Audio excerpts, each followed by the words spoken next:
नाशिनि कामिनि वैदिकरूपिणि वेदमये क्षीरसमुद्भव मङ्गलरूपिणि मन्त्रनिवासिनि मन्त्रनुते मङ्गलदायिनि अम्बुजवासिनि देवगणाश्रितपादयुते जय जय हे मधुसूदन कामिनि धान्यलक्ष्मि जय पालय माम् जय वरवर्णिनि वैष्णवि भार्गवि मन्त्रस्वरूपिणि मन्त्रमये सुरगणपूजित शीघ्रफलप्रद ज्ञानविकासिनि शास्त्रनुते भवभयहारिणि पापविमोचनि साधुजनाश्रितपादयुते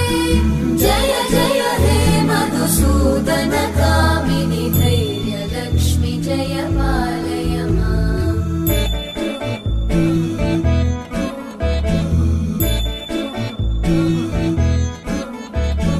जय जय दुर्गतिनाशिनि कामिनि सर्वफलप्रदशास्त्रमये रथगजतुरगपदादिसमानुत परिजनमण्डित लोकनुते हरिहर ब्रह्म सुपूजित सेवित तापनिवारिणि पादयुते जय जय हे मधुसूदन कामिनि श्रीगजलक्ष्मी पालय माम् सर्वफलप्रदशास्त्रमये रथगजतुरगपदादिसमानुत परिजनमण्डित लोकनुते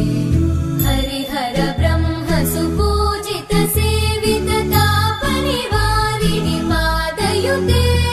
जय जय हे मधुसूदन कामिनि श्रीगजलक्ष्मी पालय माम् सर्वफलप्रदशास्त्रमये रथगजतुरगपदादिसमानुत परिजनमण्डित लोकनुते हरिहर ब्रह्म सुपूजित सेवित तापनिवारिणि पादयुते जय जय हे मधुसूदन कामिनि श्रीगजलक्ष्मी पालय माम् सर्वफलप्रदशास्त्रमये रथगज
सुरासुरदेव मुनीश्वर मानव वन्दित पादयुते